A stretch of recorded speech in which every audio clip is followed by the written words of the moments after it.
Headlines प्रायोजक राम बंधू पापड आटा आणि पापड मसाला। बंधू अशोक खरात हवाला रॅकेट चालवत असल्याची सूत्रांची माहिती। परदेशात पैसे पाठवण्यासाठी हवालाचा करत होता वापर। दुबईपर्यंत पैशांची देवाणघेवाण होत असल्याची सूत्रांची माहिती। बंधू खरात विरोधात एसआयटीने जारी केलेल्या हेल्पलाईनवर 100हून अधिक तक्रारींमध्ये 70% महिलांचा समावेश। सूत्रांची माहिती। बंधू अशोक खरात विरोधात आणखी 2 गुन्हे दाखल। महिलेचं लैंगिक शोषण आणि एका इसमाची फसवणूक केल्याप्रकरणी गुन्हा दाखल।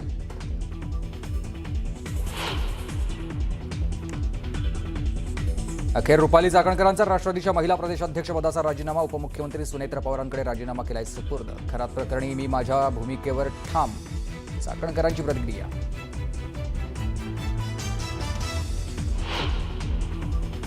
मुंबई महापालिका आयुक्त भूषण गगराणी येत्या 31 मार्चला होणार निवृत्त। आयुक्तपदाच्या मुद्द्यावरून शिवसेना आणि भाजपमध्ये रस्सीखेच सुरू असल्याची चर्चा। गगराणीनंतर आयुक्तपदी अश्विनी भिडेंच्या नावाची चर्चा।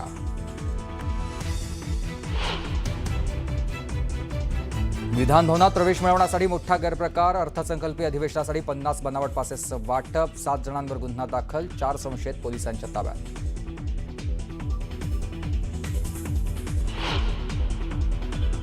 $2,38,000 कोटींच्या संरक्षण करारांना मंजुरी। S-400 एअर डिफेन्स मिसाईल, धनुष तोफ, सुखोई 30च्या इंजिन अपग्रेडचा समावेश। संयुक्त अरब अमिरातीमधील अनेक शहरांमध्ये मुसळधार पाऊस। दुबई आणि शारजाच्या रस्त्यांवर साचले पाणी, तर बुर्ज खलिफा जवळ वीज पडल्याचा व्हिडिओ समोर।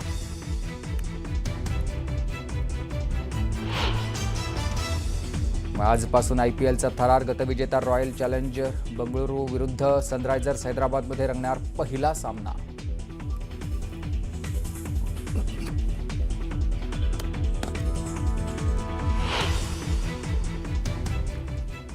नमस्कार, मी सुमित शंकर सावंत आणि तुम्ही पाहताय न्यूज 18 मराठी। या बुलेटिनमध्ये बऱ्याच महत्त्वाच्या बातम्या आपल्याला बघायच्या आहेत। सुरुवातीची एक महत्त्वाची बातमी आहे। अशोक खरात प्रकरणातील महिलांचे व्हिडिओ व्हायरल केल्याप्रकरणी नाशिकमध्ये आतापर्यंत 74हून अधिक लोकांवर गुन्हे दाखल झालेले आहेत। नाशिकच्या सातपूर परिसरातल्या महानगरपालिकेच्या पाणीपुरवठा विभागात काम करणाऱ्या वॉलमन ग्रुप या ग्रुपवर ही कारवाई करण्यात आली आहे। शहरातील पाणीपुरवठा सोडण्याची जबाबदारी असलेल्या कर्मचाऱ्यांचा हा ग्रुप आहे आणि या ग्रुपमधील 4 लोकांवर गुन्हा दाखल झालाय।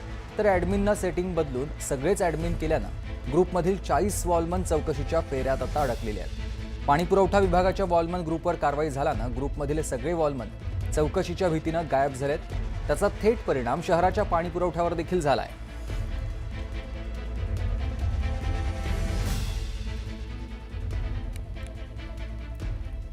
तर यानंतर आणखी एक महत्त्वाची बातमी आपण बघतोय। बंधू अशोक खरात विरोधात आता तक्रारी वाढतच चाललेल्या आहेत। 5 दिवसांपूर्वी एसआयटीनं तक्रार करण्यासाठी एक हेल्पलाईन क्रमांक जारी केला होता आणि या हेल्पलाईन नंबरवर आतापर्यंत 100हून जास्त तक्रारी आल्याची माहिती समोर आली आहे आणि यामध्ये 70% तक्रारी या महिलांकडून करण्यात आल्याचंही कळतंय।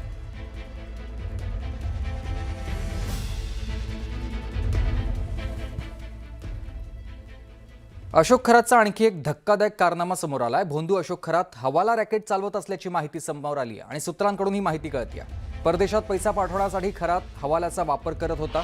दुबईपर्यंत पैशांची देवाणघेवाण होत असल्याची माहिती समोर आली आहे। खरातचे अनेक बडे भक्त आणि अधिकारी त्याला मदत करत असल्याची देखील माहिती समोर आली आहे। त्यामुळे हा आर्थिक गुन्हा आंतरराष्ट्रीय स्तरापर्यंत पोहोचण्याची शक्यता आहे आणि याबाबत एसआयटीला सबळ पुरावे मिळाल्याची माहिती मिळते आहे।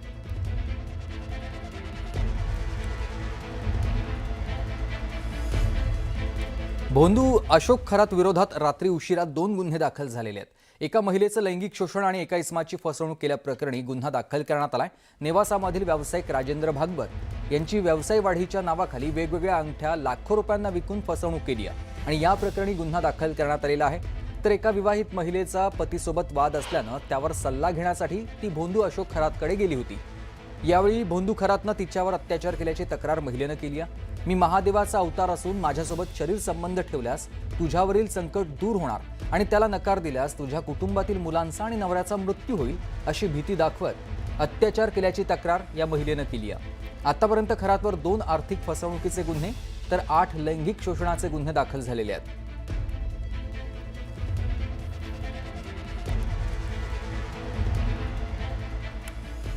रुपाली चाकणकरांनी राज्य महिला आयोगाच्या अध्यक्षपदाचा राजीनामा दिल्यानंतर आता राष्ट्रवादीच्या महिला प्रदेशाध्यक्षपदाचा देखील राजीनामा दिलाय।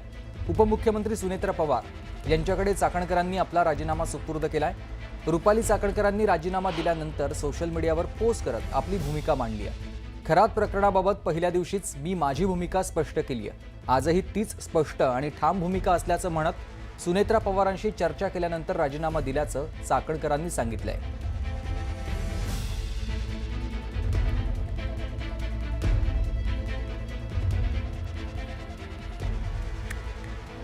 तर राजीनामा देऊन गोष्टी सुटणार नाहीत, या सगळ्या प्रकरणी रुपाली चाकणकरांना सहआरोपी करून अटक करा अशी मागणी रुपाली ठोंबरेंनी केली आहे। अत्यंत महत्त्वाची बातमी आपण बघतोय।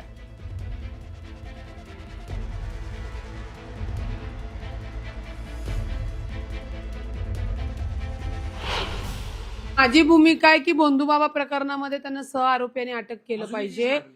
ती कायदेशीर मागणी आहे। राजीनामा दिला म्हणून महिलांवरचे अत्याचार कमी झालेले नाहीयेत, ते भरून येणार आहे का? तुम्ही पदावर राहून जो गैरफायदा घेतलेला आहे ते भरून येणार आहे का? त्याच्यामुळे कायद्यानुसार त्यांचा तपासून त्यांना आरोपी करणं गरजेचं आहे। ट्रस्टींना आरोपी करणं गरजेचं आहे। ज्यांनी त्यांना मदत केली त्यांना त्यांचा तपास करून त्यांना आरोपी करणं गरजेचं आहे। आणि तसं मी लेखी निवेदन झाशीची राणी प्रतिष्ठानच्या माझ्या लेटर हेडवर त्यांना दिलेलं आहे। रुपाली चाकणकर, दीपक केसरकर यांच्यासह काही नेत्यांचे भोंदू खरातसोबतचे फोटो दाखवत सुषमा अंधार यांनी गंभीर आरोप केलेले आहेत। एमआयडीसीच्या अधिकाऱ्यांसोबतचे फोटो दाखवत त्यांनी जोरदार हल्लाबोल केलाय।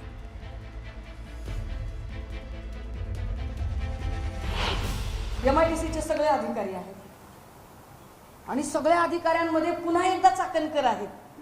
चाकणकर एमआयडीसीच्या चेअरमन होत्या की महिला आयोगाच्या?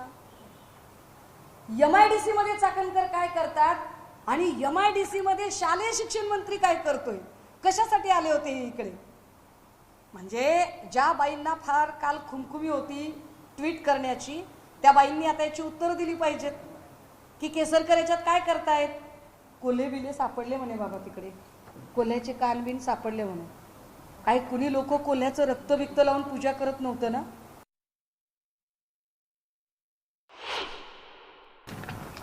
कसलं प्लॅनिंग चाललंय हे काय प्लॅनिंग आहे की या प्लॅनिंग मध्ये चाकणकर बाई दिसतायत? एक माणूस समजावून सांगत आहे। कोण आहे हा माणूस? हा माणूस सिन्नर एमआयडीसी मधल्या स्टाईस असोसिएशनचा माणूस आहे। तिथलं जे काय अधिकारी कर्मचाऱ्यांचं जे काही आहे संघटन, स्टाईसचा माणूस आहे।